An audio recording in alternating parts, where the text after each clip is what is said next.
seminar today. The seminar today is called Loving from the Level of Soul for People with Soul.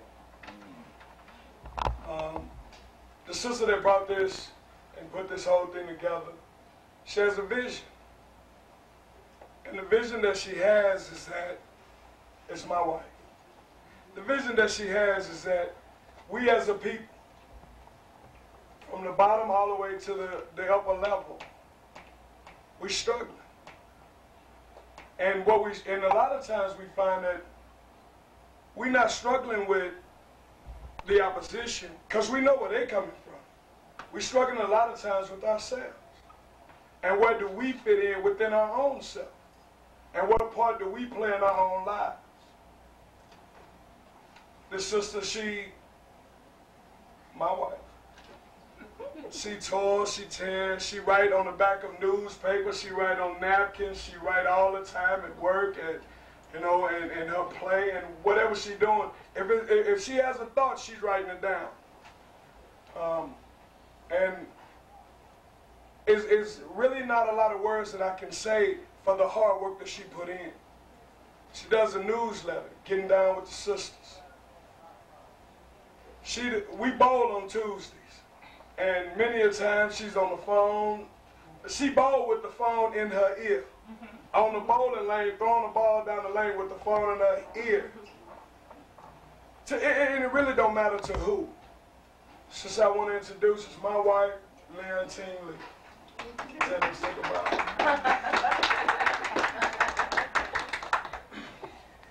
Now the brother that I want to introduce, this is a well-versed brother, my father-in-law.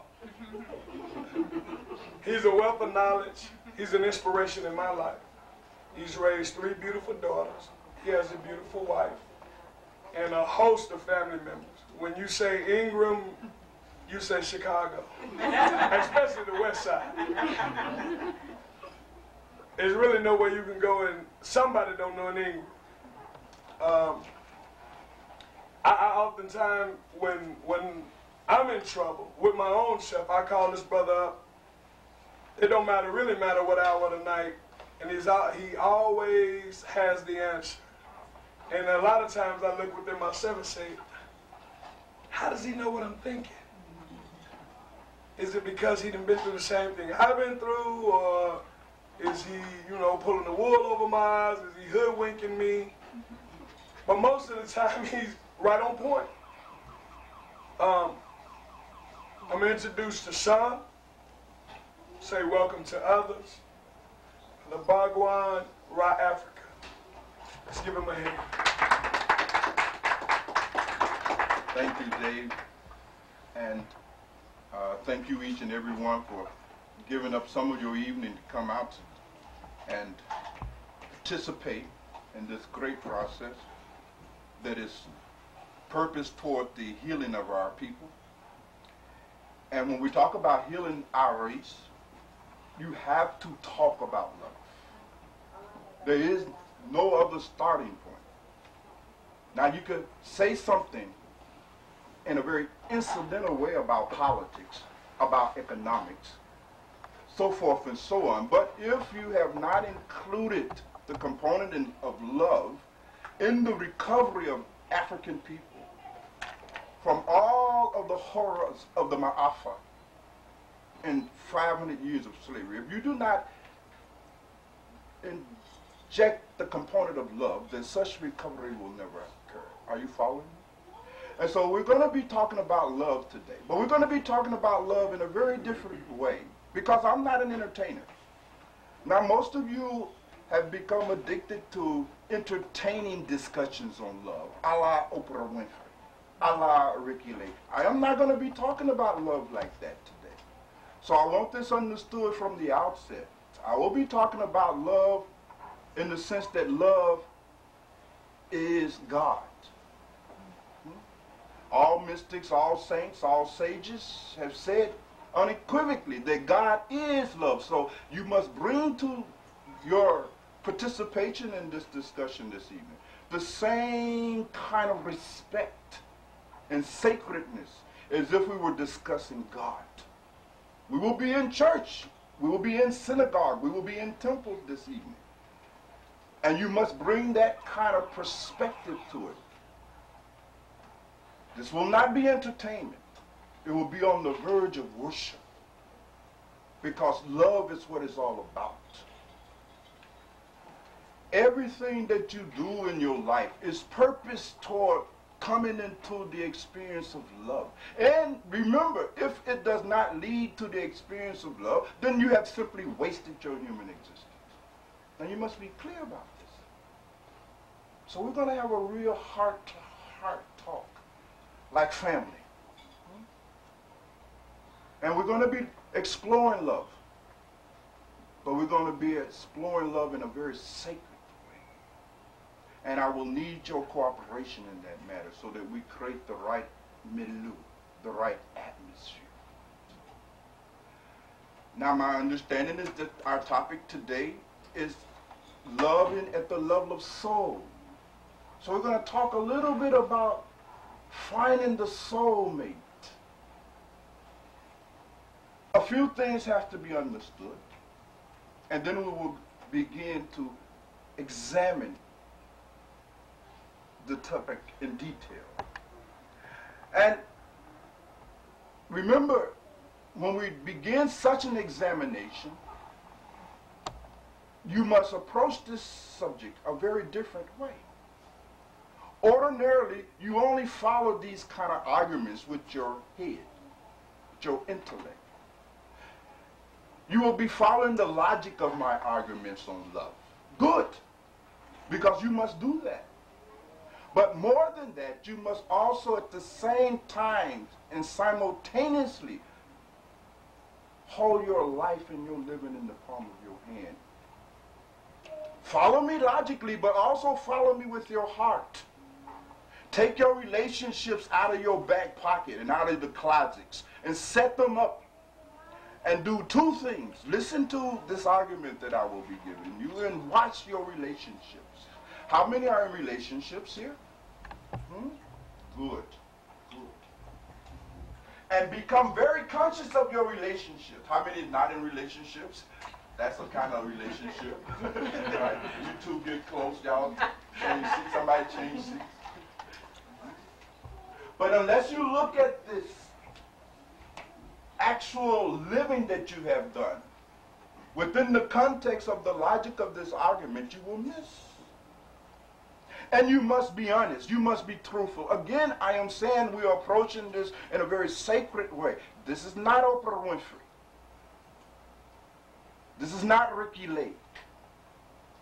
This is not psychology 101. This is religion in the highest form. Love is religion.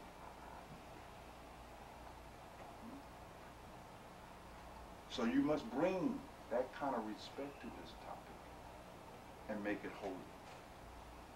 A few things before we begin.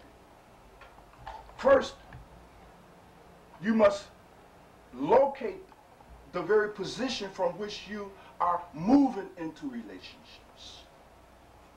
Have you ever thought about it? Now, in this culture, in our community, relationships are very fragile things. Most of us who have been very successful otherwise in our jobs, in our education, has failed in relationship and has failed miserably. And you must, rather than console yourself in all kinds of superfluous arguments about it, you must investigate and look at why you have failed in your relationships with other human beings that was purposed toward the experience of love. You must look into that.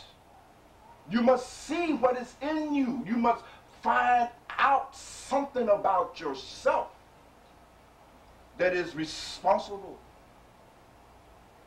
for the absence of a satisfying relationship with another human being. You must be honest. You cannot bullshit yourself and understand anything about love. It is not possible. It requires absolute truth. And therefore you must look and see what is your original posture, your original position that you are standing in. and moving toward loving relationships. Have you thought about it? Acha, let me make some suggestions. Ordinarily, the usual person who have not understood the sacred nature of love, for whom no one has told them anything about love, because most of us, you have to remember, have been raised in the West. And we've been told much about sex, how to have safe sex, but who has told you how to have safe love? No one. And then you enter into these relationships in quest of your love, and you get your little minds racked, warped, destroyed. Hearts are broken. Minds are lost. Because nobody really told you anything about how to have safe love. Because you're confusing sexuality with love. And all of this confusion is arising out of the fundamental starting point that you're standing in as you pursue relationships. Most people will move toward relationships out of a condition of loneliness. I want you to understand this. Most of you have moved toward the establishing of relationships, even to the level of commitment called marriage, motivated strictly out of your loneliness. What is loneliness? Have you ever thought about it? What is it? You're lonely, bored, incomplete. And it is out of these postures that you move into relationships. Loneliness means that you have not fully matured. Loneliness means that you are still incomplete as a human being, that you have not fully evolved. You are not complete. There is something still missing in you, and you move into a relationship in search of that deficit being overcome. Are you following me? Now you're lonely and you need some relationship to distract you, to console you, to relieve you of the agony of your loneliness. And remember, two lonely people meeting, will that produce a happy relationship? No. In fact, the loneliness and the misery will be multiplied one. But this is the posture that the usual person moves from into relationship. You're looking for relationship as an antidote to your loneliness, your boredom, your incompleteness. You see, your dissatisfaction with yourself. You have not become enough.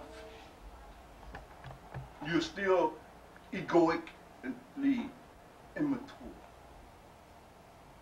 It's a long argument. And it's a kind of argument that would have served all of us well. I'm so happy that I'm seeing my family here, both biological and otherwise, you see. Because I know that had I heard some 30 years ago the kind of talk that I will be making with you tonight, then much more could have been achieved in my own relationship. Now, I've been married 30 years this year. My wife is here. Joyce is back there. And I'm telling you, had someone told me and Joyce 30 years ago what I would share with you tonight, you see, then so much of that 30 years would not have been wasted in the preliminaries of love. Because it takes a long time to bring yourself in terms of maturity to a condition where you can love. It is a process that you must undergo. And it requires great understanding. And no one tells us that. And so I am happy that at least some of you in here particularly those of you who have not yet entered into these relationships, are having an opportunity to hear this teaching. It is a great teaching. It is a teaching that is missing in the West, and particularly in our communities, where 50% of all relationships end in the first year. Now, this is an indictment. How can you call yourself civilized when you can't even stay together for more than 6 months? What kind of civilization is that? You call yourself sophisticated? You call yourself educated, religious, moral, and you cannot even stay with a human being for 6 months. What kind of bullshit is that? That is bullshit. That is self-deception. You are not spiritual. You are not religious. You are not sophisticated. You are still simply immature to the degree you cannot function in relationship with another human being because you have started in the wrong posture. And remember, when you start out wrong, you end up natural. Simple logic. Not difficult to understand. So most of us in this room, in this world for that matter, move into relationships out of this fundamental emotional, psychological, and spiritual condition that is loneliness. And your loneliness hurts. It is uncomfortable. It has a kind of agony. There's an anguishness associated with it. And therefore you resort to all kinds of things, but principally relationship with other human beings, as an attempt to give yourself some relief from your loneliness. And when you enter into relationships motivated by the loneliness, then those relationships never result in love. It becomes business. I will be talking about this more. You enter into a contract that you will use each other in such ways to reduce your own agony that is arising from your fundamental spiritual income. You will exploit each other. That is the whole purpose. You're in relationship for entertainment. Now, two lonely people make a contract and put a condition on each other. Now, you make me happy, and I will make you happy. But how? You have not even made yourself happy. How would you make another person happy? Are you following me? Look at the madness here. Fundamentally, you don't possess the ability to make anybody else happy if you are miserable. Are you following my argument? In fact, you are simply moving desperately, obsessively, compulsively into these relationships simply because deep down inside you recognize you have failed to make yourself happy. You don't have a clue. And you are fleeing, searching desperately for somebody to relieve you of all of this misery so that you can have a possible chance at this thing called happiness. The other posture that you can move into relationship with is the posture that is love. Already, interesting, very interesting, isn't it? If you have attained the spiritual state that is love, and remember, love is a spiritual state of attainment. It is like enlightenment. You see? Love, to achieve a state in a condition of love, is like having attained God realization, because God and love are the same things. So when you start talking about, I can love somebody, be careful what you're saying. Listen to what you're saying. You're making a very big claim. And more than likely, upon examination, we'll find that you are simply exaggerating. You, as you are, you're not even capable of loving nobody. How will you do that? You're not spiritually mature enough to love.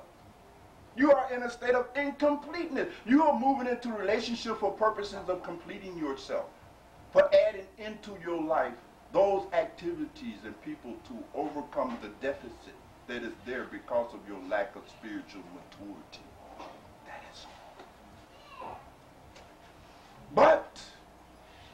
if one has attained the condition in the spiritual level of development that is love, then you move into relationships with an entirely different motive.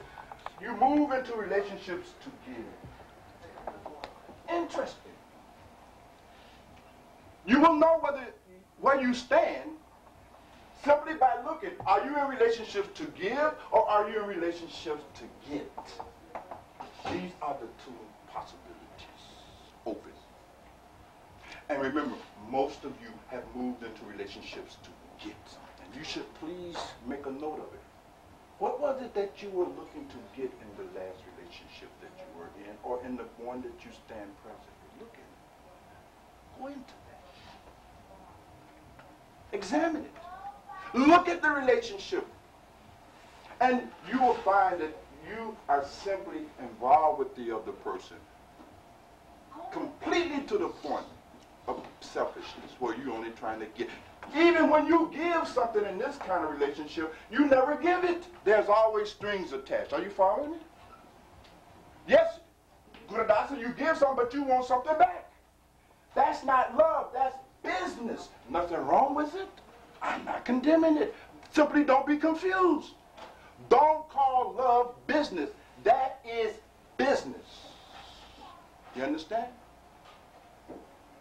You give, yet you are always given with the expectation that you must get something in return. Because you are fundamentally, spiritually immature. You are functioning out of this deficit. Hence, your giving is not real. Hence, your giving is a strategy that you are involved in order to manipulate another person into behavior in order to gratify yourself. Hopefully, to the degree that you are relieved of these fundamental spiritual deficits that is producing loneliness. When you have moved into relationships from the posture of love, then it's a very different phenomenon. Your whole focus in the relationship is one of giving. Very different. Your giving comes out of your overflow, because if you are in the condition and state that is love, you are already complete. You are already enough unto yourself. You are not looking for any relationship for purposes of relieving you from your loneliness, your boredom, your sense of incompleteness, so forth, so on. You are complete already as you are. You are self-contained. You are not moving into relationships out of deficits. You are moving into relationships out of an overflow. You are simply looking for someone to spill over onto, to bless. You are looking to be a benediction. You are like sunshine. Sunshine has no need from a tree or a flower. The flower is simply the beneficiary of its overflow, its very nature. When you have attained the condition that is love, the spiritual degree of development that is love, when you move into your relationships, you are moving in relationships strictly to give. There is no other motive. You have enough. You're not looking for anything psychologically and emotionally and all of this. You're all right. You are complete. You are completely developed psychologically, emotionally, spiritually. There is no deficit in you. You are not bored. You are not lonely. You see, you are not incomplete. You are complete. Love means being complete. So we will be going into this whole subject in a very different way. So follow me closely. And remember, I will be challenging many long-held convictions of yours. Many beliefs that you've been clinging to about love and the art of relationships. For some of you, it will be traumatic, because I will be shaking the very foundation of your presumptions that you've been carrying about love and relationships. Some will remain in reluctance, resistance to this argument. I understand it. because you have become attached to your old wrong way of thinking. And it will be difficult for you. But if you can hear this argument today and truly consider it, to really reflect it, to digest the insights that are being shared with you. This is a great wisdom that is flowing down to you from your ancestors. Try to hear this argument today to the degree that it penetrates you to your bones, your very bones, and you will be transformed. You will literally be transformed. You will be free because the truth always sets you free. That's how you know you've heard it. If you do not feel more free, you simply have not encountered truth. Simple. Now, a few more things before we begin to look at this whole topic of love, loving at the level of the soul, meaning the ability to be a soulmate, to find a soulmate. Because all of us are looking for a soulmate. We're looking for that individual, you see, that by coming into contact with that individual, we are catapulted into a state of bliss. Everyone is looking for that. But you will never find such a soulmate. Very rarely have people found such a soulmate. It's almost the state of soulmate in terms of relationships doesn't even exist in nature. It is so rare we can almost make that statement. Only rarely has it occurred. Perhaps Howard South with a Osiris and an Isis. That's soulmate. Huh? With a Krishna and a Radha. With a Shakti and a Shiva. A Lila and a Majnun. And to some small degree, with a Romeo and Juliet. Very rare. Very rare. Out of billions of relationships, maybe 1%, maybe 1/10 of 1%, maybe, because it's a freak of nature. Two people meeting in perfect harmony? Rare. But it has happened. But for the vast majority of us, you will have to know the art of turning your relationship into relationships of soulmate. Are you following me? How to do that? How to do that? How to resolve all conflicts in human relationship to the degree that it transforms that relationship into a relationship that can be called the relationship of soulmates. How to do that? And in the East, we have called it Tantra. So I will be talking to you a little bit today about Tantra. Tantra is the science, the alchemy by which you turn ordinary relationships into the relationships of soulmate. Would you be interested in exploring it? I know the women would. How about you hard-headed men? Huh? Right? Acha. So there's much knowledge that I will have to give to you. More knowledge than we're going to be able to achieve in the scope of this workshop and talk today. And so I invite you all, if you are interested in it, to follow up with me in the format that is satsang that we have at the House of Ra, where we will begin to start exploring Tantra, right? Let me begin first by making you understand something. When we talk about soulmates, we're talking about when two people are able to be in relationship with each other across the entire spectrum of their being. This is very interesting. There are 7 centers in man and woman. In the East, we have called them chakras. Who's familiar with chakras? I feel you're familiar with chakras. Chakras are places along the spinal column where when your consciousness is able to reach those points, it opens up new dimensions and capabilities in conscious experience. Are you following me? You all know that, for instance, you're only using 5% of your brain capacity. Is it about right? Well, think about it. That means you're only loving at 5% of your capacity. What would your love life look like if the other 95% was functioning? Are you following me? This is science. It's not opinion. It's not emotionalism. Science. If you are only able to operate at 5% of your human capacity, how do you expect to attain this state, this height of love? It's not possible. You're not even mentally and neurologically capable of it. Yes, the potential is there, right? Certainly. But 95% of your capacity to function as a human being is lying dormant because you have not opened up all of the centers in the mind-body. Are you following me? And so there are 7 centers that, when fully operating in an individual, in a man and in a woman, must come together in order to produce the experience of soulmates.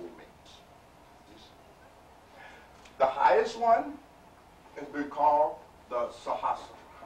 And I'm using these Hindu terms, you will forgive me, because you don't have a tradition in the West to talk about it. It's not a part of our cultural experience. It's not a part of our religious teachings at all. In your churches, your mosques, you'll never learn anything about this. Because churches and mosques don't go beyond dogma, doctrine, simple belief system, superstition. There's no science involved in Western religion. It is all storefront, chicken dinners, you see, so forth and so on. So the highest center in the human body is the center called Sahasrara. Now, just for you all to be able to visualize this, and I'm not a good artist, so please don't make fun of me. But just so that you will know, there's at the top of the head called the Sahasrara. There's one right here, between the 2 eyebrows, right? That has been called Tisratil in the East, been called the eye of Heru by the African mystics, the 3rd eye of the Christian mystics in the Bible, so forth and so on. These are centers in the body-mind. Centers that, when activated, opens up and releases your potential as a human being. There's one at the throat center, okay? There's one at the heart center, navel center, the center of the genitals, and one right at the base of the spine, all right? And your ability to function fully as a human being depends on whether or not these centers are open and functioning. It's very fascinating. We will not be able to exhaust the argument today, but I wanted you to be able to follow me. So the very highest center available in human body mind is the Sahasrara. And at the level of Sahasrara is where you have the highest experience of love. The peak of love. So we're going to be talking about, if you will, the 7 stages of love. Interesting. 7 levels. And you must understand they are developmental, aren't they? Right? There's a kind of hierarchy here. There's a kind of evolution that will begin to take place here. And the highest one is at the Sahasrara level. And the lowest one is at the Mula. And you don't have to worry about all this stuff here, spelling. The Muladhara chakra, the chakra at the base of the spine. And in between here and there, you see, there are 5 more. Now I will be talking to you about the process that is required in order to transform our present relationships into relationships that are soulmates. Because what? You're not going to find your soulmate. Now, if you're looking in nature to find your soulmate, you're not going to find any soulmate. You've been trying. You've been in and out of a relationship for years looking for the right person. You are not going to find them. They don't appear in nature. That's a conscious process. That's alchemy. You understand? You must know how to make a soulmate. Do this make sense to you? Create a soulmate. That's what you must understand. Tantra is the science, the alchemy by which you create your soulmate or transform your current mate into your soulmate. It is profound. So at the highest level of love, the seventh level of love, that is when that Sahasrara chakra is open and functional and are in harmony. You remember I have said that in order to develop the relationship that is called the relationship of being soulmates, each man and each woman in that relationship must have opened and developed all of the lower centers in the mind, body, brain system. And these centers are in harmony with each other. Interesting.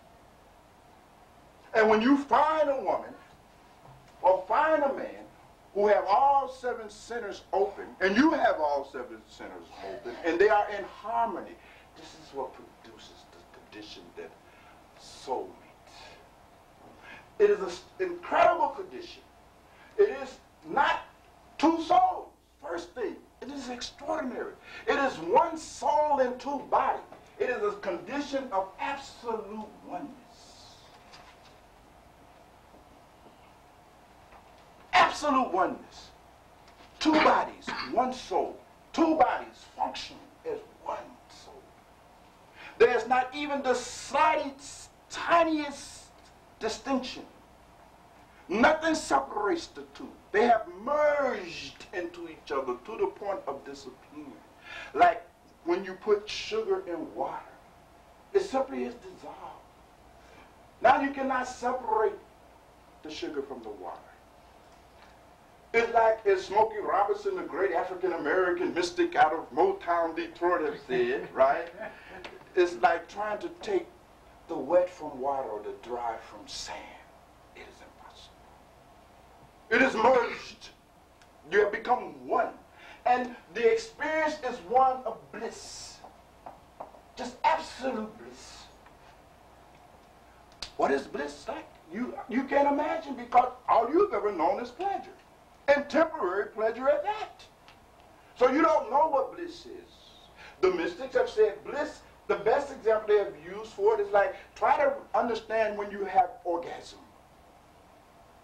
And try to understand an orgasm multiplied 1,000,000-fold, never stopping it. It's amazing. Only mystics can understand this here. If you have not had a mystic experience, you cannot understand what it feels like when you have found your soulmate. You can't understand that.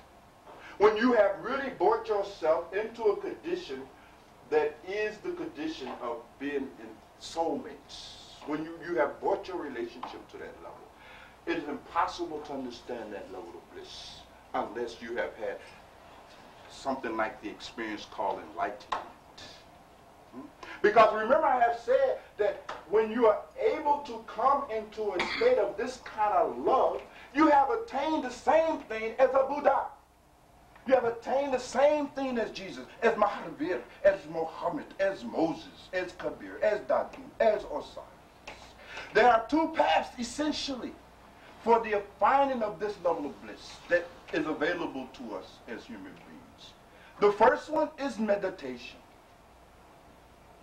Through meditation, if you are able to go deep into meditation, master meditation, you will arrive at this same bliss. Same bliss. The other route is if you can love fully, you will arrive at the same bliss. Both ways are possible. Actually, there's not much difference. But when you have been able to open up all of your centers in the body, these chakras, they are functioning, and have come into harmony with another person, centers. Across the whole spectrum, you attain this condition of love that is blissful. that is the same as the experience of enlightenment. Not different at all. Not different at all. But unless you know something about the taste of meditation, then you cannot understand anything about this. You can't even imagine what kind of bliss is available there. The best example that the mystic have said, try to understand your orgasm that you have with your beloved. Right? Try to go and capture that moment when you are having your orgasm at its very peak, multiplied 1,000,000 times out. Try to understand you will abide in that state. Day in, day out, night, day. It is there all the time. When such people have been able, through relationship, to bring themselves, help each other attain this level of love, nothing else is required in the relationship. Please make a note of that. I mean nothing else. The relationship is so satisfying, nothing else is required. I mean absolutely nothing else is required. Their bliss is impervious. Whether with money, without money, has absolutely no impact on the experience of this. Nothing is required. Totally complete. I have told you it's a complete state. It is complete, nothing missing. It is enlightenment. It is just like enlightenment. We have called it unio mystica.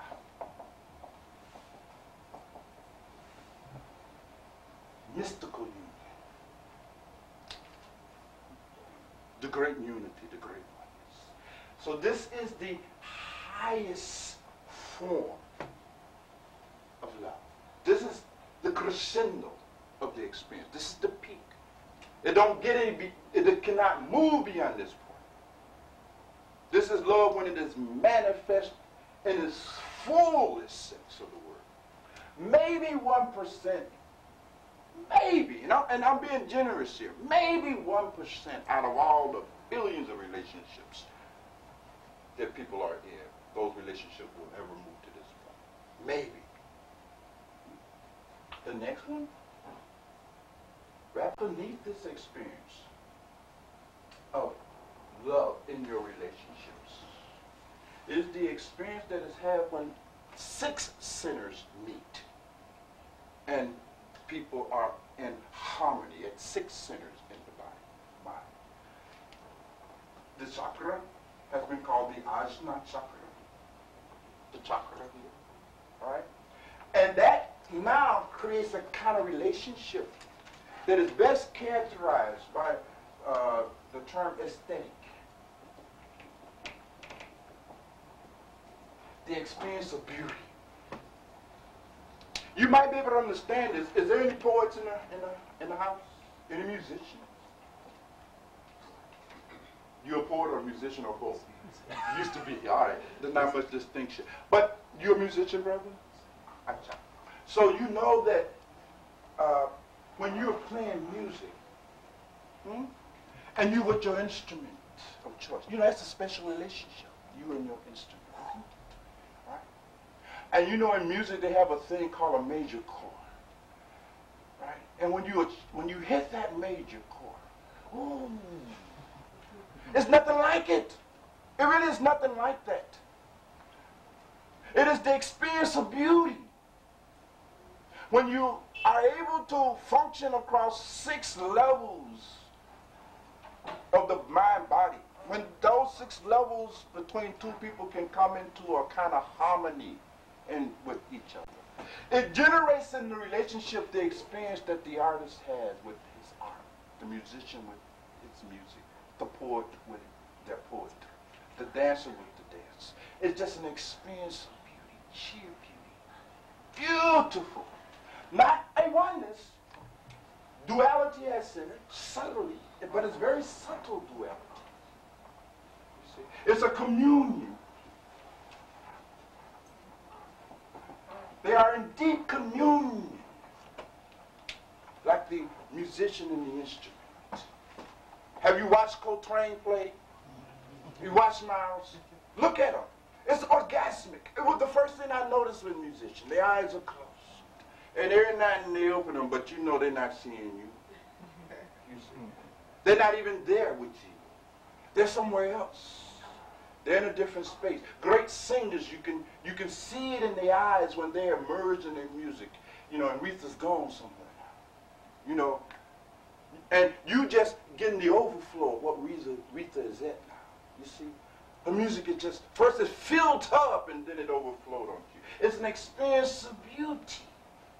So when your relationship is able to be based on at least 6 of these centers being open, developed, and in harmony with each other, in the relationship you will have the same experience of your beloved, like that of the musician with their instrument. Are you following me?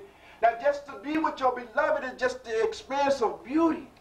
It impacts you like beauty. It impacts you like the sunset. Do you understand what I'm talking about? Can you, I know you probably haven't experienced, but can you imagine with me for a moment?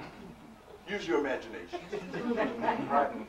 That when you see your beloved, it impacts you like a sunrise, like a rose, like Coltrane, like Miles, like Lisa. Moves you into the same place. It's just an endless experience of beauty. Aesthetic. 2% of the relationships that have existed will get to this point. Now remember, I'm talking about billions of relationships. Minimally, billions of relationships. Out of billions of relationships, maybe 2% will arrive at that level.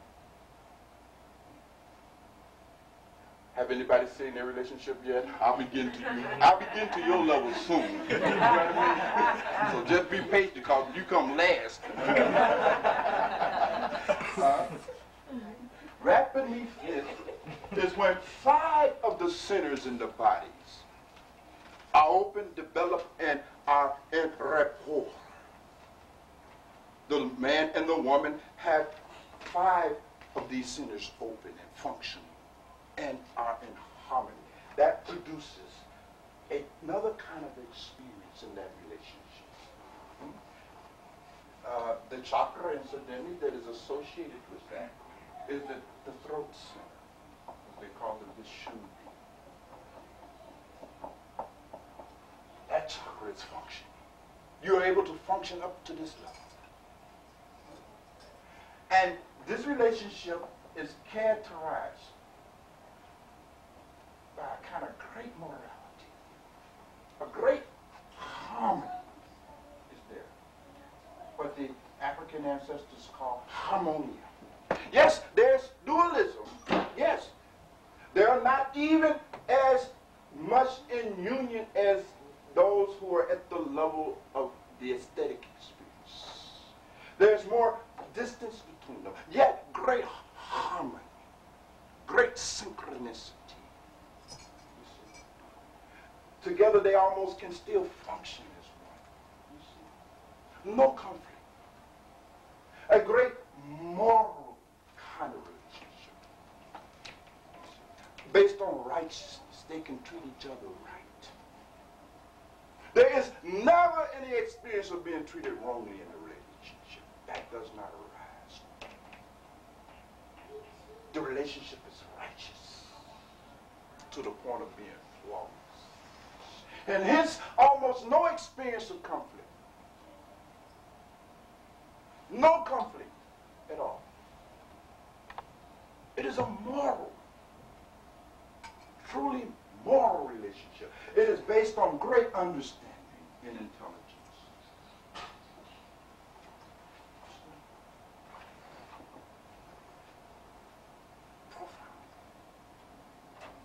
3% of all relationships might get here. Maybe. Let's make a little room. Now we go to the 4th. The chakra covering that center is what they call the anahata. That's the heart. The two people are opened up, if they have these 4 chakras below in harmony with each other, it generates a certain quality in the relationship. And that quality in the relationship is a quality of great understanding. Not quite as much as in the prior level, but still great. They understand each other. You understand me? They understand their relationship is made based on understanding. And out of that understanding of each other, there is great respect. This relationship is full of respect, full of appreciation and gratitude. You see? They're able to value each other because they understand. You see? This is the minimum level that you must get to even begin to have any right to call what you are experiencing in your relationship love. If you can't get to this level, you're not even in the ballpark. Because love really begins to manifest itself once you have been able to open up all these lower centers to the level of your heart and come into a relationship with your mate based on understanding. How will you love somebody you don't understand? How are you going to do that? Can you do that? How will you do that? You won't know anything about the person. How will you love? You must understand. Radical understanding. And at the 4th level, when there are these 4 lower chakras, they have enough understanding between them. And that is reflected in the relationship. One of great understanding, great respect, great intelligence.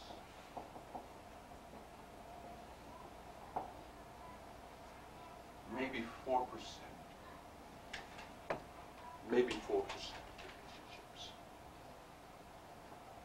Now remember, as we go through this thing, you should be looking at your relationships.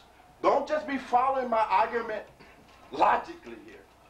It'll be of no value to you. I want you to look at your relationship. Have the courage, have the honesty. Tell yourself the truth. Don't be bullshitting yourself. I'm not here to bullshit you. I'm not here to entertain you. I am not, as I told you already, I'm not a talk show host. I'm here to warn you. Don't play with this thing called love. It is not a game to be played with. It's not an experiment. It is not marginal. Fail to achieve it, you have wasted your whole life. You will have not attained anything in your human existence. Just pointless. Your life will remain absolutely meaningless. It is meaningless, but you go on lying to yourself. That is all. But how would your lying actually change the reality? Your life is fundamentally meaningless because you have not matured to the degree that you are capable of love. And it is a pointless existence that you live. Just absolutely meaningless. So I want you to be very honest with yourself here. I said from the beginning, we're approaching it like religion. This is sacred. We're on sacred ground here now. This is holy ground we're walking on now. And you must hold your relationships up and be looking at it as I am going through this model. Look at it.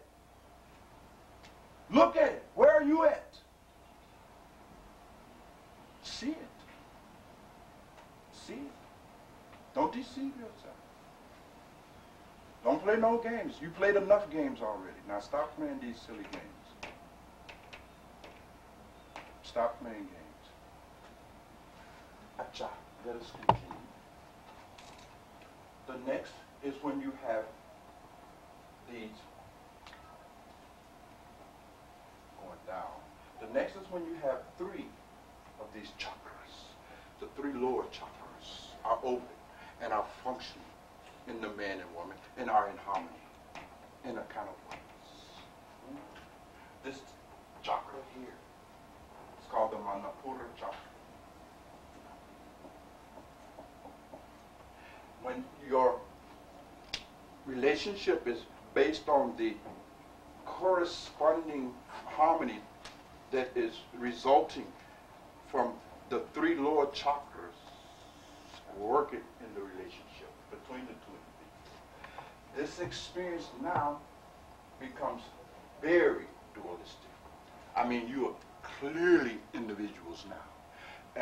The Lebanese poet Khalil Gibran talks about that kind of relationship, where he says that they're like two pillars holding up a roof. Right? Great space between, but they're holding up a roof. So even though they're very separate, although it's very individualistic, clearly great duality exists now. You see? They're nowhere near in the oneness that exists at these higher levels, so forth and so on. But still, they are able to cooperate. You understand? It is a kind of psychological relationship. They're still able to really, function as a team. There is great teamwork in the relationship. Yes, individualism is there, no doubt about it, but great teamwork. You see? And even at this level, there's a little conflict, but not much. You see? But because it is a relationship where individualism is becoming much more pronounced, there's bound to be some conflict, but not that much. Not so much conflict that they fail to function as a team. They can still cooperate. There's still a high degree of cooperation in the relationship. You see, maybe 5% will occur out of all the variety, the relationships. Next is when there's only two centers functioning in the individuals making up the relationship. Are you all right so far? Because I know I'm giving you new stuff here. I understand that. So I want to make sure that I don't lose you here, you see. We're going into what the African ancestor called Sogai. Sogai means big knowledge. We have entered into the course of deep wisdom now. It's big knowledge. You see. And so I want to make sure that I don't run off and leave you. Now, when these two lower centers are the only centers that are operating in those individuals, the only places where they are in connection with each other, when all of the higher centers are not open or not functioning and certainly not in connection and harmony with each other, that kind of relationship is a very sexual one. Y'all getting to recognize it now? See where you're at? You see? Yeah. The name of that chakra is the Swadhisthana. Swadhisthana chakra. The sex center. And now your relationship is based primarily on sex. The individualism is even more radical than at the prior state. Now it is individualism at its maximum level. You have moved maximum distance from the degree of oneness. You see? And your relationship is fundamentally based on sexual relief. And this is interesting. We'll have to go into this a little bit. The conflict at this level is 50%. 50% joy, 50% fighting. Interesting. You fight half the time, and then you make love half the time. That's just about it. And it is sexual. You see. Your relationship now is fundamentally one of sex. You are in that relationship because through sex you are able to give yourself relief from the inherent incompleteness, loneliness, boredom that you are experiencing with yourself. This boredom builds up in you. You get to a point where you're so bored with yourself, you need some way to distract yourself from that boredom at the level of the body. So sex becomes the primary means by which to do that. You see? One is in those kind of relationships where it's just based on exploitation of each other at the level of sex for gratification. You see? It's a physiological relationship. Your bodies are in relationship, nothing else. You don't have any relationship beyond the level of your body. At all. Your emotions, your mind, your intellect, your heart, your intuition, none of that stuff is in relationship. Just your bodies. It's a physiological relationship. I'm not condemning it. Please don't misunderstand me. I'm not here to condemn anything. But I simply want you to understand that that's not the be-all and end-all. And most have moved into relationship primarily motivated out of this center and the center beneath it. This is the typical motivation that characterizes Western civilization. The relationship is based on the body. It is still permeated and saturated with the underlying condition that is your loneliness, your incompleteness, your boredom with yourself. And you know these relationships because when you are not in a relationship, then you resort back to that original condition. Now you're not with a man. You don't have no woman in your life. And you said, oh, I'm so lonely, I'm so bored, my life is not meaningful, I need somebody. Yes, you do need somebody. But the problem is that when you get somebody, then you just fight. It's an interesting thing. You move from loneliness to misery. That's all. That's it. That you are interesting. When you are in that level of relationship, you see, then you cannot be a giver. You can only, you see, be interested in getting. And even when you give in that level, it is always an expectation. At that level of relationship, there is no freedom. Interesting. And remember, where there's not freedom, love cannot grow. Please make a note of that. Please make a note of that. You have to understand something, you see. Freedom is the deepest need inherent to us as human beings. And when your relationship is arising out of these two lower centers, then that kind of relationship does not afford freedom to nobody. Now in that relationship, you are simply possessing each other. You are no longer a means. You're no longer an end in yourself. You become a means toward relieving the other person's misery, suffering, loneliness, feelings of incompleteness. And there is no freedom. There is no freedom. And freedom is not even desired at that level of relationship. Because if the other person becomes free, then you won't feel needed. And that will hurt you. In order for you to remain feeling needed, you must cripple the other person and deprive them of their freedom. You must destroy their independence, their freedom. Strange. But you do not understand, a person always loves you more when you help make them the freest. This is really interesting. When a person can be in relationship with you and their experience of freedom grows, much gratitude is felt by them for you. Because with you, they experience growth and freedom. And that kind of low physiological, sexual-oriented based relationship is just the reverse. When you are in that kind of relationship, you feel the complete absence of freedom. You don't have no damn freedom. You can't even be yourself. No freedom. And therefore you cannot grow. It is very profound. We will go into that. Fighting and conflict. That is all. Fighting. It is a relationship of accounting. I did this for you. What did you do for me? You see, I did 12 things for you. You must do 12 things for me. It is accounting. It is simply accounting. There are bookkeepers in the relationship. It is fundamentally associated with me, me, me, me, me, me, me, me, me, me, me, me. It's all about me. And it's only about you if it helps me. It is always about me, me, me, me, me, me, me, me. It's natural. Because you are radically individualized at that point. Desperately so.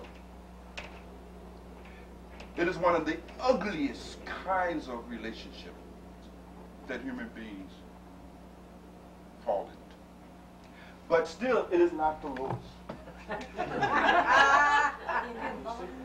You say, can it go any lower? I'm going to come to y'all now. This is all high stuff here, right? I mean, at least you see, this should be 3%. This should be 2% of all of the many relationships. I'm saying even this sexual, physiological kind of relationship, 50-50 conflict. I am even saying that, my God, I'm sorry, this should be 5. 6% of only 6% of relationships even make it here. You're in bad shape. I'm trying to tell you, you are in bad shape, folks. Only 2%, 6% can make it here. You see? And they will have to work at it for 50 years, right? They've been married 50 years, and they still just made it here. Unless you know Tantra. Unless you know Tantra. And remember, unless both of you know Tantra. That's why I'm so glad that you all, the couples here, are here in this argument. Because as you have your tantric partner now, you can become tantras. You have your tantric partner. You have somebody to work with now because you're in relationship and you're understanding the same thing. Right? Now you can help transform your all relationship into that relationship of being soulmates. You see? When only one person knows the knowledge and the other one don't, it's difficult. Not impossible, but very difficult. I have been considering the arguments that constitute Tantra since I was 13 years old. It's interesting. When I was 13 years old, over on 12th Place, over in Londale on the west side, I began to reflect on the whole meaning of relationships and marriages. I began to explore it. Of course, in my own childish way, I was just a kid, you see. But I understood that I must really have a great understanding about marriage love, because I knew that's where it's at.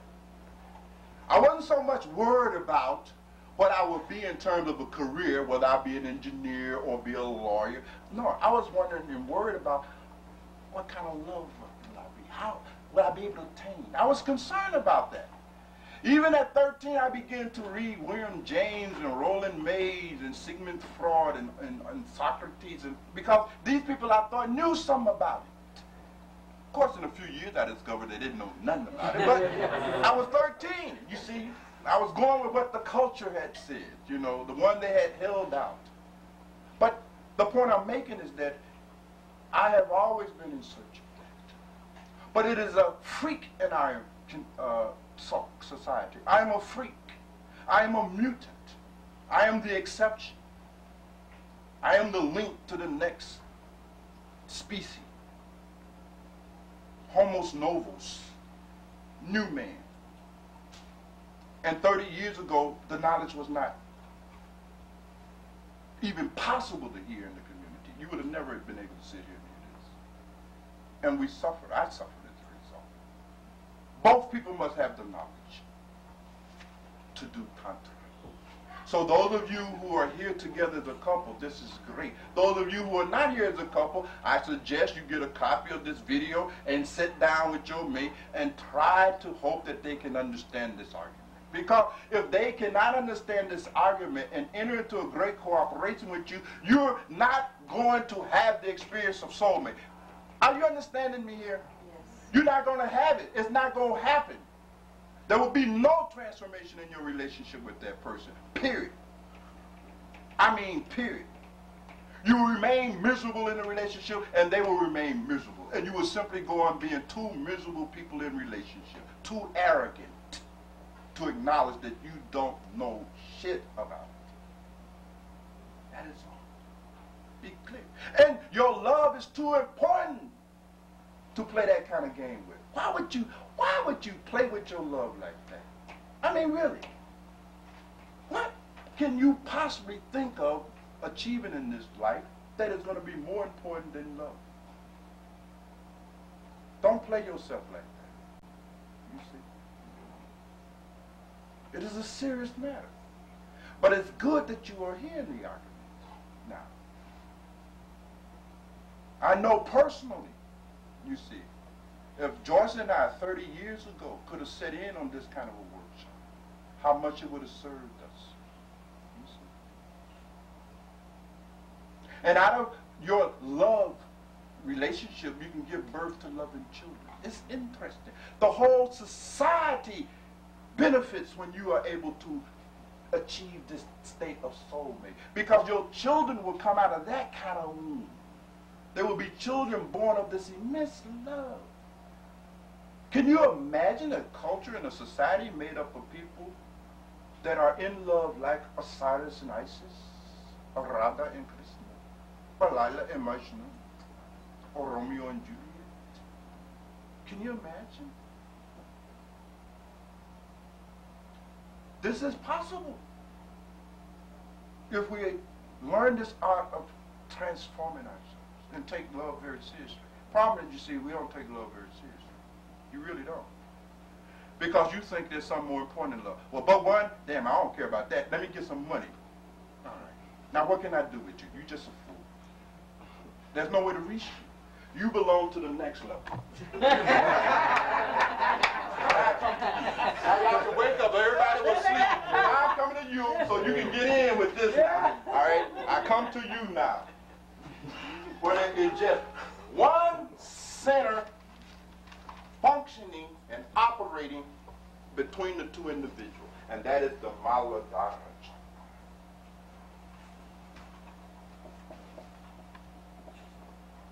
The chakra at the asshole. And that is what characterizes the relationship. You're just two assholes.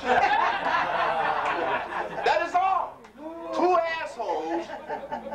And you can tell it because they are constantly fighting. Now here, no cooperation. Constantly fighting. Constantly arguing. You see? Nothing is going right. Can't get along. Can't cooperate. Nothing. Nothing. You see. Strictly characterized by materialism. That is it. It's about money. I don't give a damn about this here. Get me a house. Get me a car. Get me some clothes. You see, sex me up. You understand? The whole concern revolves around sex, money, food. That is it.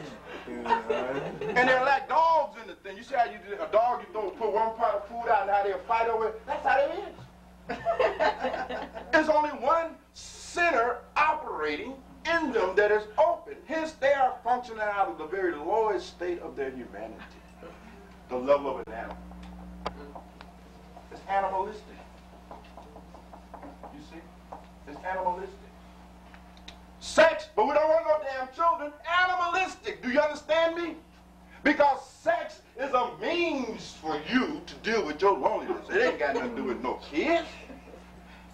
That's a higher human phenomenon. Sex for me means I just have me some sex, get this energy off me that is my unhappiness. That's all. You see? It's about materialism. It's about getting stuff from each other. And so that's what your relationship is based on. How much stuff can you give each other? Now you give me some stuff, I give you some stuff. That's how it is. And if you don't give me no stuff, I'm not giving you no stuff. And don't mess with my stuff, even after you give it. But don't mess with it. It's my stuff. Very territorial. I told you it's animalistic. It's very territorial.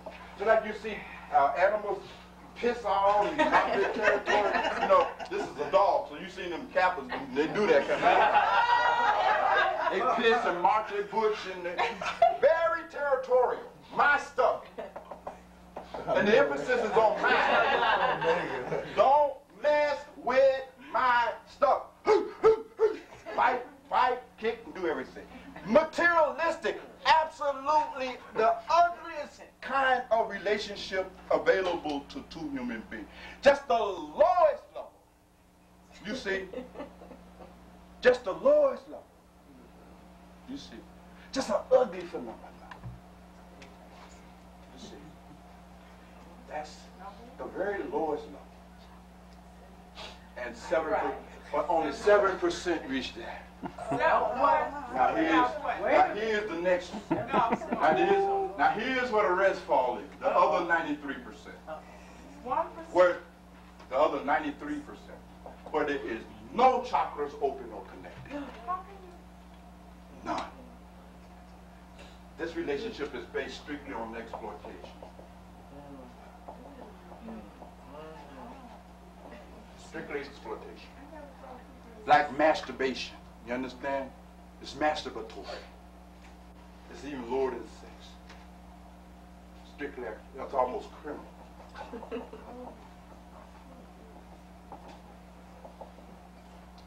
Fully and totally and 100% egoism. That's what it is. That's what 93% of you all's relationship is. Your task now is to see this in yourself, to come out of your denial. Zero connection of the sinners. You're not even functioning at the lowest center in the body. You outside of the thing. You out the box in your relationship. Just run around. Just totally out of control. Strictly, you can't even, it's not even hate. Because if you hate each other, at least you up in that, there's one chakra operating. So it's lower than hate. It's not even about hate. You don't even care enough to hate. It's strictly about exploitation. It is what, in psychology, because I know a few of you are here from the discipline that is psychology, it is called the psychopathic relationship. Y'all know now what I'm talking about? It's psychopathic relationship without conscience. You don't care what that other person did for you. You don't give a damn. It's psychopathic. Psychopathic means you have no conscience. You're totally locked 100% into your ego. Out of your psychopathology, you can do anything. You see? You can kill a woman. You see? Out of these psychopathic relationships, all kinds of murder, homicide, abuse occur out of that context. It is sick. It is that sick relationship that we read about, that you see on Ricky Lee, and so forth and so on. Now, I have said much, and of course I will not be able to exhaust this subject, but I want to leave a little time here if you have some comments, questions that you have, because I've given you a lot of stuff here. But this is just the beginning of the Kama Sutra.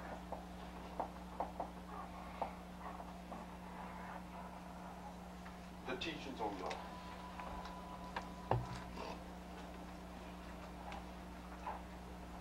So try to get a clear understanding of this.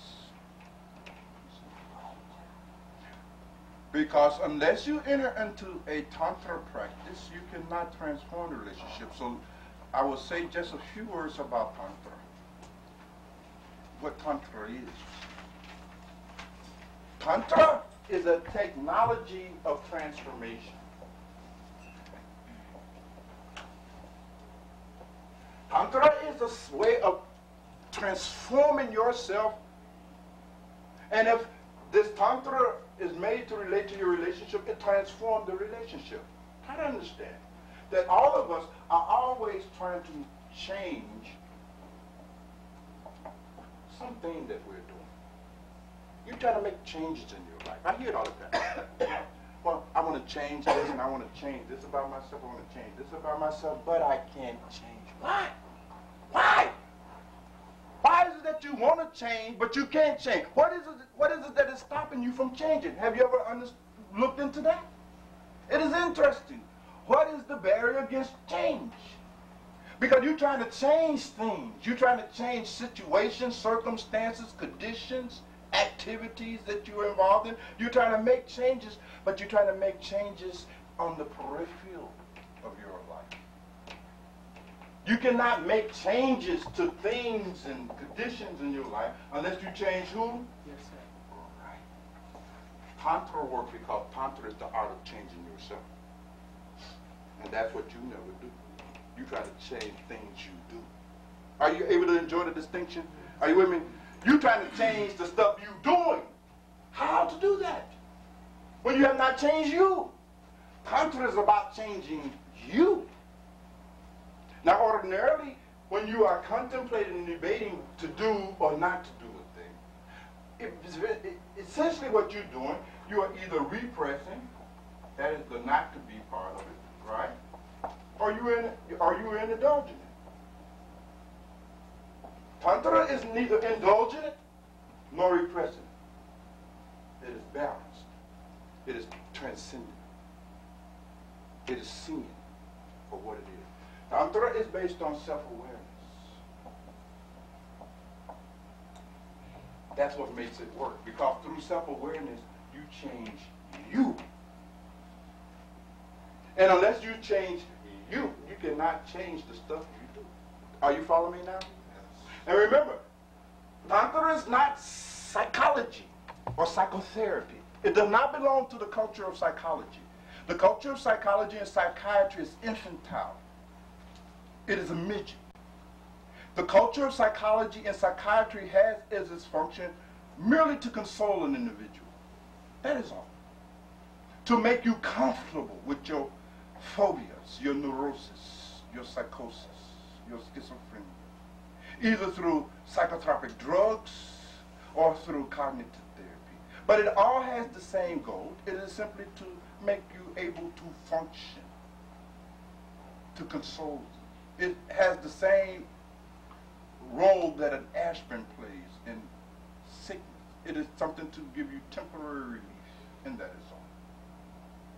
Tantra does not belong to the culture of psychology and psychiatry. Tantra is a very different art form. It is the art of self-awareness. It is the art of self-understanding to the degree of liberation. It is the art of opening up these dormant centers in the body-mind systems. This is Tantra. And this is my challenge to you this evening, is to become Tantras. Tantra is not a religion. It has nothing to do with your Islam, your Christianity, your Buddhism, your Hinduism, your atheism even.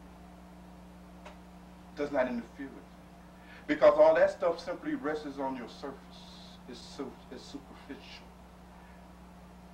Your religion is only related to you via your intellect. It is not at the level of your heart. It is simply a belief system, a dogma, a doctrine. Tantra goes to your heart. Tantra is about you. Tantra is the way to bring about changes in you so that you don't have to worry about changing what you do. The man and woman of understanding is never involved in trying to change what they do. Change just happens in what they do. And the person of unawareness cannot change anything that they're doing. They've been trying for years. You've been trying for years to stop doing that stuff you're talking about. You can't. You have no awareness. How would you stop? It is the same you. You have to understand your behavior is arising out of who you are. It's not socially, shaped. It is arising out of you, where you are spiritually.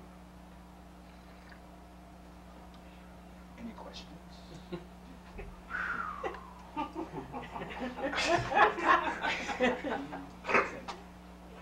Anything. We're talking about love.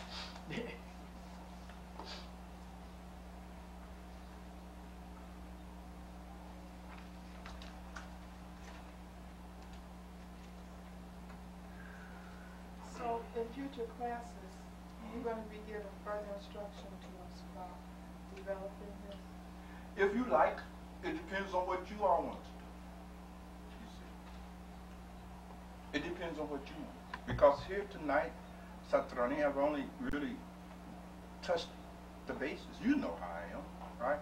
There's 10 more of these workshops, you know, right behind this one. This is just introduction. Right? Because you have to know how to open up these circles in your circle. That's first thing, right? How to open them. How to move yourself from the level of being an asshole to the level of being enlightened. How to do that. Right?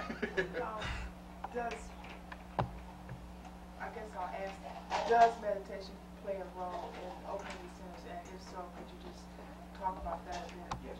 You see, with meditation, what happens is that by focusing our attention, human attention, is the energy that must fall on these chakras to cause these chakras to open. Much like sunlight must hit the flower in order for that flower to bloom, to open. In the same way, unless you can bring your attention onto these chakras, they will not bloom, they will not flower, they will not open, and therefore they will not fill you with the aroma that is being human. Meditation is a means to direct your attention systematically up this entire hierarchy of chakras to the Sahasrara chakra. And then it ends in this, what the mystics have called 1,000-petal lotus.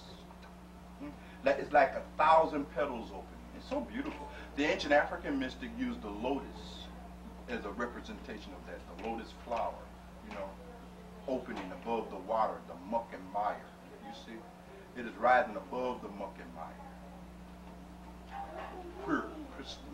Meditation is a way to do that, you see? Meditation is a form of tantra, isn't it? The other route, as I said before, is love. They both lead to the same thing. So you're right. You will have to know something about meditation. And you will have to practice it and enter truly into it. But the argument tonight is simply to motivate you. To really cause you to really pause for a moment and make you really look at this thing. To really make yourself really look at these relationships. Because we play games with it. And you're never able to penetrate it. You see. And all of the formats where people are talking about love, they're just talking about love superficially. It's just bullshit. It's just entertainment. It is psychological dodging the issue. The reality, you see, is that the vast majority of us are assholes. And when you're an asshole and you're married to an asshole, how can your relationship be other than a relationship between two assholes? That is all. Stop glorifying it. Stop deceiving yourself.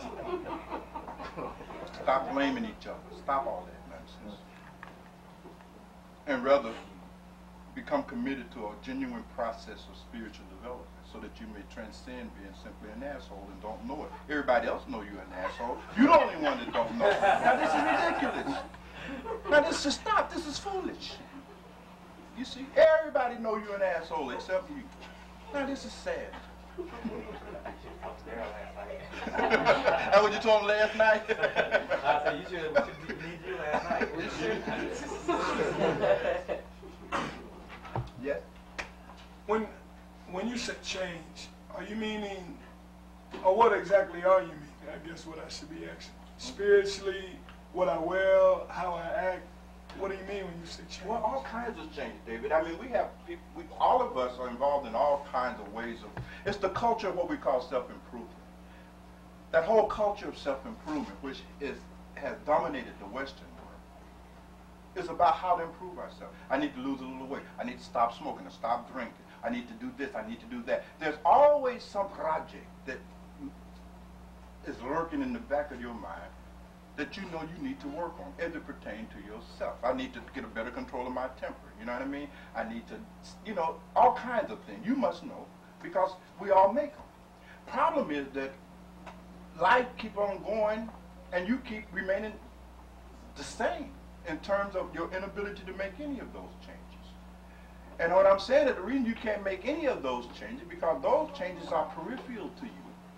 those changes are, the conditions that you're trying to change is a reflection of who you are. It is interesting. Your behavior is a reflection of who you are. You are what you do. You've been thinking you're the opposite. Strange. You are exactly what you are doing. If you are, smoking rocks every other day, you are an addict. You are not this sophisticated, intelligent person that you go on pretending you are. That is what I have called ego mythology. It is you have created a myth about yourself, right? That is not rooted in any reality at all. You see? Mythology, just shit you made up about yourself. Like Greek mythology, there's David Lee mythology, right?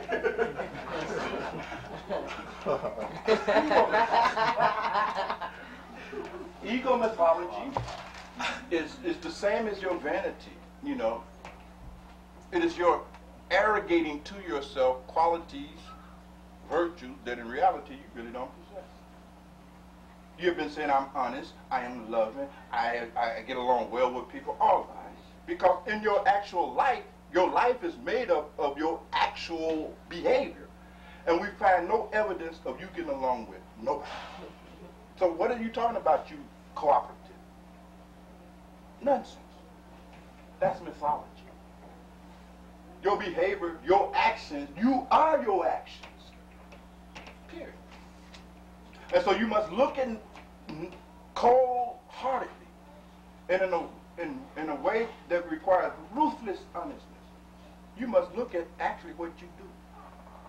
And not what you want to do, think you might do, right? Or be deceived that you are doing based on your ego mythology. If you want to know what you're doing, if you want a good picture of yourself, look in your relationship. The person that you're in relationship with is like a mirror. They will reflect you. It's really interesting. Now, Joyce and I have been married 30 years, and I tell you, my greatest regret is that I did not really, truly, as a young man, understand this. I could have been a much better husband. And that's my own confession. You see, had I got started, had I had knowledge, had I had a community of people who also was able to help serve me in growing and deepening that knowledge, if I was not standing alone on the west side of Chicago in a desert, just surrounded by people that did not have no clue, that had been made spiritually retarded by the forces of racism, who had been sent to storefront church and preached into a state of total spiritual ignorance to the degree that they were useless, right? I had no group, no sangha, no support group. Had I had a company of people like yourself who could have helped nurture my understanding, I would have been a far better husband. I still hope to. I'm not dead yet, so there's time left. You see. But if you look in your relationships, it will tell you much about yourself. If you want to know what kind of person you are, look at the person that you're in relationship with. Have they shriveled all up? They're like a plant. You understand?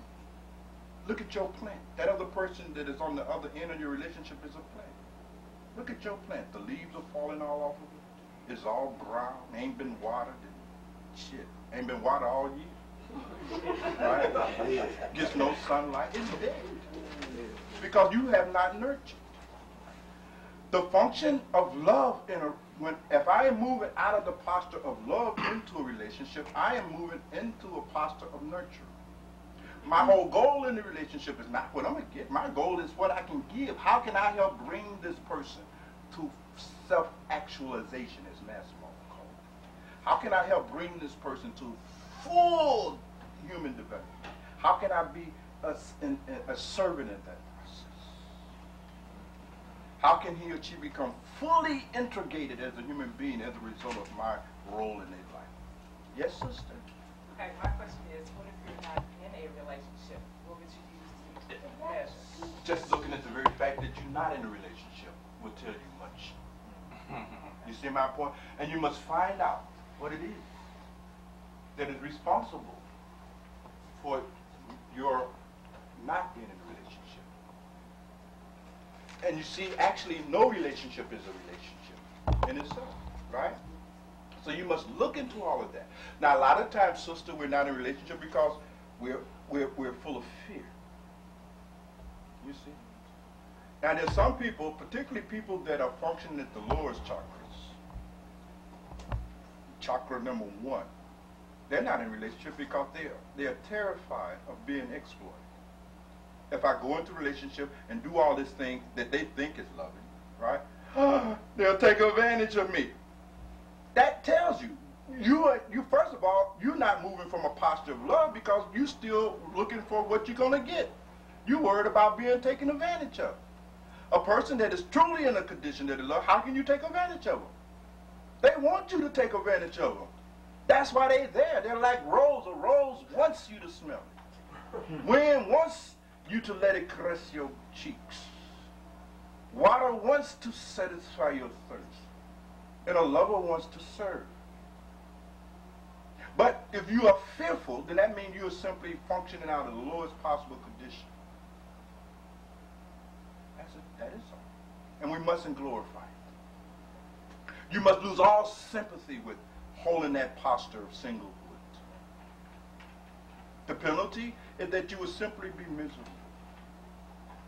Fundamentally, you are lonely, incomplete, bored, and must find other ways to distract yourself outside of close personal relationship. Hence, we will abuse drugs, we'll abuse food, we'll become chocolate-holic, food-aholic, TV-aholics, but we will be involved in some kind of activity to the degree of compulsion and obsessiveness in order to relieve ourselves of the fundamental agony of our loneliness. You see, sister, you have to enjoy the distinction between being alone and being lonely. Right, but right now, do you want to be raised by yourself? No, not All right. for the long term, no, but I'm enjoying my alone time. Now, let me say something about aloneness. Aloneness is really a state of completeness. By aloneness, I mean that there's nothing missing. I'm alone. As I stand alone, I'm complete. Complete picture. That is being in the condition of love. When you have attained the state of love, you have attained the state of aloneness. You are alone. I mean, you are complete in and of yourself. Right? Not withdrawn. Different. We don't understand it different. You are withdrawn from relationship, not this state. Now, being withdrawn from a relationship is an entirely different phenomenon. Are you following me? We withdraw. And why do we withdraw from situations? We withdraw whenever we feel inadequately prepared to cope with the task of a situation. Please make a note of that. Whenever you confront a situation for which you feel inadequately prepared to cope with, you will withdraw. It is a mechanism that helps protects the ego. That is all. Because by withdrawing, you don't fail. Simple. It is profound, sister. It is profound. Anything else? Am I too brutal tonight? Too brutal, Dave? You rascals need a good hit on me. You my people. I know what you need. Anything else? Anything else? And then if not, I got a question. I read a book and also I heard speakers talk about the 7 different ascensions to supreme spirituality here on earth as well as after. Yeah. Are you saying that is it 2 different processes, or attaining love means also attaining supreme spirituality? Yes, actually, and it is a very good question. Now, I'm not going to give you the long answer because that'll take us through a whole nother evening. But your question is the kind of question that I hope these kind of talks open up and make us start thinking about. I've given the long answer, brother, in one of the books that is available called The Essence of Spirituality on Life and Death. The teachings on what the Tibetans have called the Bardo. So I will first of all recommend you to that, you see, and that will answer a lot of your questions.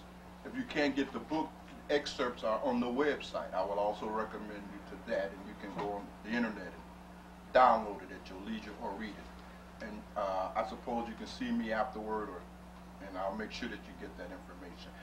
But essentially, your question is right. When you are able to arrive here at the Sahasrara Chakra in terms of consciousness, you have arrived at a place where you are free of all of the limitations of this body. It is profound. The beauty of coming into communion with this bliss now. And that's what's so important. The spiritual life is the only kind of life to live. And if you are not fully devoted to living a spiritual life, it simply means you really don't understand what a spiritual life is about. That you have been a victim of a culture that is immature. In America, we have been told over and over to the degree of being hypnotized that the best life is the material life. Getting stuff. Now, naturally, those who make millions of dollars selling you stuff will promote that kind of philosophy, right? And will institutionalize it in you, right? So that you really grow up believing that the meaning of life is based on how much stuff I can get, right? But in a more mature culture, you will begin to understand that, no, the best kind of life is the spiritual life. Why? Because the spiritual life, brother, is about coming into communion with this bliss. And this is a bliss, remember, that is there before any experience in conditional reality. It is there throughout any experience that you are going through while a part of conditional reality. And the most beautiful thing, it remains even after conditional reality comes to an end. It is there before your birth, during your birth, and after your death. That position that you can step into is only possible once you have opened up all of these dormant centers, and minimally up to the Sahasrara. Then you step into a place that is timeless, spaceless, eternal. You have returned to your original position because you were somewhere before you had this body. And you will be somewhere else again after this body dropped. Isn't that right? You see. It's to return to that condition where you are standing in the posture of bliss. That is what the whole spiritual life is about. Moksha, salvation, is about liberation from the limitations of the body. Is that about right? That's what we mean by the word liberation, salvation, being saved. Now people go to church and say, I'm saved. Now this is madness. What did you do, Mr. Person? I joined and I tithe $25 a week. I'm saved. How? I believe. Now, but you believe, I asked them, well, if by believing that sugar is sweet, will that make your mouth sweet? No. If you believe that there is food but don't eat food, which it take care of hunger? No. Then, how about believing something you will change, transform?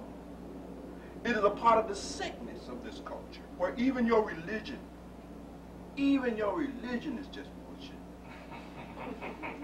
It's strange. And then you become attached to it. How would the people who had destroyed you give you real religion? Now you don't want to deal with that. Now you really don't want to deal with that. That bothers you. That upsets you. It shakes you up. It takes you out of your posture of consolation. Because the counting on salvation after death without attaining enlightenment while alive is the finest form of self-deception that a person can practice on himself. Alive, you are not enlightened, but you think that when you did, you will become enlightened. Alive, you have not come in contact with God, but you think by simply dying, you will come.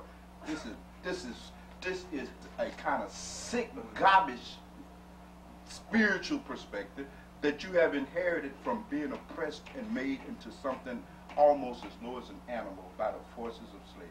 That is all. You're still carrying in you the psychic wounds of being made into something almost less than a human being. And what is worse, you have become attached to the condition. Just like you're attached to your barbecue and your chitlins. Now you can't give them up. That's soul food. That's our tradition. It was garbage that nobody would eat.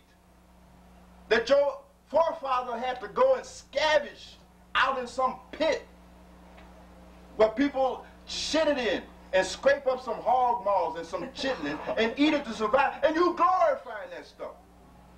Call that part of your tradition. No, it's a part of your ignorance that keeps you wedded to your chitlins, your barbecue ribs, and so forth. It is the same thing that keeps you wedded to your Bibles and your Qurans. But you don't like that because I'm hitting you in places where you can't take this kind of hit. But if you can survive it, you will be liberated. That's Donald Sanitano, brother. That is how it is. So you say these 7 planes, these 7 levels. And it's interesting. This 7 is universalism.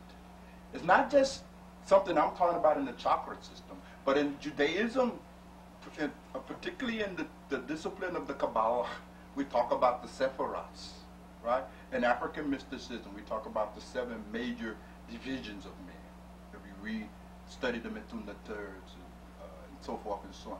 Even in Christian mysticism, they talk about the gates to the kingdom of God and so forth and so on. So you find this kind of reference to these various stages and divisions, right, that become the real purpose of the practice of religion. That's what religion is for. Religion is to produce enlightenment while alive. There is no such thing as an authentic religion that is predicated on attaining enlightenment after death. You've been hooked, and you just don't know. All authentic religion has as its goal enlightenment while alive. Even Jesus, who teaching they have bastardized, distorted, twisted up, may serve the evil purpose of keeping you ignorant, made it very clear the kingdom of heaven is now, and it is inside of you now. But when you go to church, don't nobody teach you how to go inside of you. They don't even talk about this. Don't know anything about it. It is dangerous talk. By keeping you ignorant, it keeps you dependent on the preacher and the priest. Your ignorance, your spiritual ignorance, is to their advantage. Religion is a big business. The biggest business. Bigger than real estate, bigger than insurance, bigger than the stock market. Jesus is a big business. And the unfortunate thing is that today you go to a church, you'll never meet Jesus' teachings there. If you go to a mosque, you will never encounter Muhammad, peace be upon him. You go to a synagogue, you will get no taste of Moses. You go to a Hindu temple, no Krishna. A Gurdwara, you will not know anything about Guru Nanak Sahib. You go to the Baha'i temple and we met, you'll know nothing about Baha'u'llah. Their flavors is gone. These places are just corpses, coffins. They contain the relics of the great teachers. But the thing that was taught is no more there. It is interesting, brother, if you have the time, and if you're interested. There is also a book called Who Am I? And in that book, we explore these developmental stages of ego, maturation. Because each stage have a certain morality. For instance, people who are only functioning at one chakra, the asshole level, right? Their whole concept of morality is different from a person at the 7. Have you noticed? The person that is functioning at the lowest chakra, you know, whatever result in more food, sex, and money is right. That's the moral thing to do. They don't even see, the psychopathological person don't even see what they're doing as being wrong. They really don't see no wrong. Jeffrey Dahmer still do not understand what he did that was wrong. He don't understand what y'all so upset about. Just killed and ate some people, but what is that? He is a psychopath. You see, their level is characterized by zero morality. But those who just one step above a Jeffrey Dahmer, right, different kind of morality than what a person that's level 7 has. totally different. Their sense of identity, who they are, is different. Right? The materialists identify with their possession. It is really strange. It is infantile. They have incorporated who they are in things. My stuff. The reason that you're so attached to your stuff is because you actually see the stuff as being a part of who you are. Now this is madness. Now this is madness. Your stuff was not born from your mother's womb. It is just stuff. It is not you. But when you don't understand that somebody mess with your stuff, now they break your stuff. I break Emmy's cup here. Now if she start hollering and crying back there, that's an indication she's sick. Daddy, bring that cup. She's sick. This is not her. The cup is not you. But it's some people who are sick like that. They feel that their stuff is them. Do something to their stuff and it just hurt them. Like you done did something to them physically. They have extended their identity onto things. It is profound. And it doesn't matter how much education you get in these institutions because that's not really any education at all. In fact, that usually makes you more unconscious. And so you can walk around with your degrees and otherwise function very well. Drive buses, run businesses. But deep down inside, psychologically, you are psychotic. A functional psychotic. That is a functional, like you got functional alcoholics. All right, you're a functional schizophrenic. That's all. And that is all. You're functionally neurotic. Just messed all up. Totally confused. You don't know who you are, so you think your stuff is you. And you must come out of that. And you must lose all sympathy with that posture, because in our culture, we are conditioned to really make that kind of identification. It is to the interest of the forces of economic exploitation to have you so feel identified with your stuff. They created that in you. Right? They need you to feel like that in order to remain in business, your stuff. And are you going to be in bad shape? Baby, you're going to be in bad shape because all this stuff is impermanent. Bound to go one day. Brother, when you read the arguments on death and dying, and I'm not just talking about death and dying, I'm talking about loss, period. I'm talking about impermanence. I'm talking about the reality that no thing can last forever by its very nature. That which has been put together will come apart. That is the nature of things. Everything is in constant flux and change, including your stuff. So what's going to happen on the day that your stuff dies? That it must fall apart. The car must fall apart. It is built into it, isn't it? And so what's going to happen when your car breaks down? You're going to break down with it. You're going to have a damn nervous breakdown because your car broke down. When you are linked up in terms of identity with your stuff, then you suffer much. Notice, that person that is linked up with their stuff is always unhappy, miserable, always complaining. Never at rest, never at peace, because something is always going to happen to their stuff. They are on needles and pins on the edge of their seat. Great anxiety, because they know, damn, anything can go wrong with happen to my stuff. They can't relax. It is their experience. Because every time they get some stuff, something happens. So they know what they're talking about. But they just don't understand it that you can't control what happened to your stuff. They have not understood this. They still think that stuff can last forever. You ain't even going to last forever. What kind of nonsense? Right? And if you can't handle the loss of things, now I'm not saying purposely destroy things. Don't misunderstand me. Don't swing to the opposite thing. And I'm not saying don't be appreciative of things. I'm not saying that. But come into right relationship with this stuff. That is what I'm saying. And if you cannot handle the inevitable loss of things, how would you handle the inevitable loss of your own body? Are you going to make it, brother? No way. That's going to be rough. When it comes times for you to die, how you going to handle that? You can't handle the loss of a thing in the world. How you going to handle a loss of the experience of the whole world? How you going to handle that?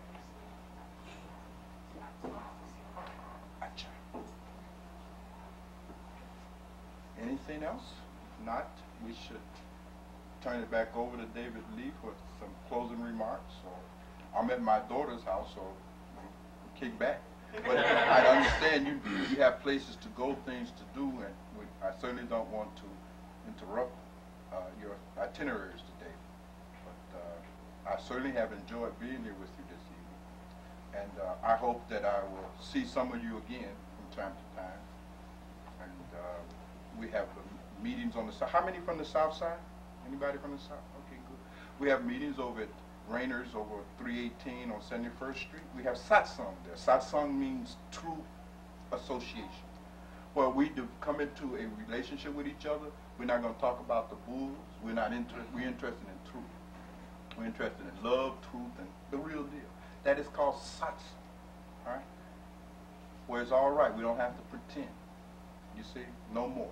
It's okay. You're just a human being like the rest of us. Right? And we're all struggling trying to find this one thing called happiness. Bottom line, folks, it's about happiness. If you're not happy, don't count. Your experience don't count. It has no value. Insignificant, meaningless. Happiness is the name of this game. Human life is purposed toward the attainment of happiness. There is no other purpose. You are not put here to pay your mortgage and pay all your bills and vote in every election. You understand? Or make $1 million. You were put on this planet and given this opportunity to be bliss. Bliss is God gift to you. This existence is God gift to us as an opportunity to know bliss. Because by knowing bliss, we know a little something about our creators. If you have not tasted bliss, you can't know nothing about God via your intellect. What can you know about God via your intellect? For what are you studying your mountains of books? Your Gitas, your Sutras, your this, your that. You can't know nothing about God studying no book. You must taste bliss because God is bliss. I end on that note by making just a small adjustment in the statement of the great master Jesus. Jesus said God is love. And Jesus for 2,000 years has been absolutely right. I am simply saying for the first time that no, love is God. Now this is perfectly right.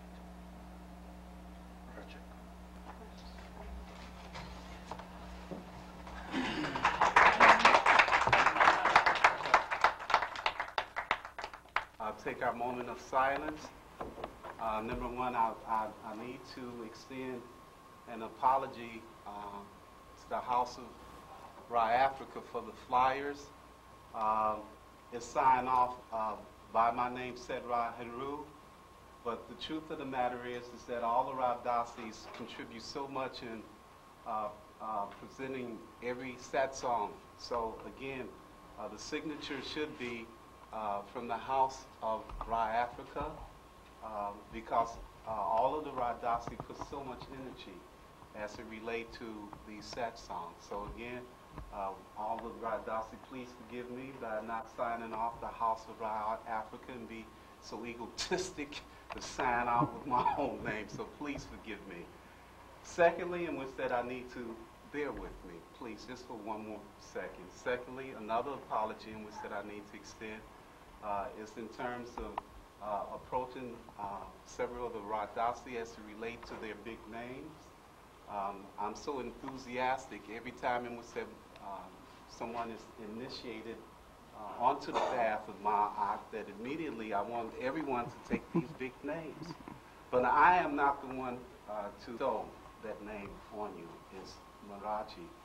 And again, you guys have to slow me down because again, I see so much spirit in each and every one of you. I want you to have your big name right away. So please forgive me. Now, may we take a moment of silence.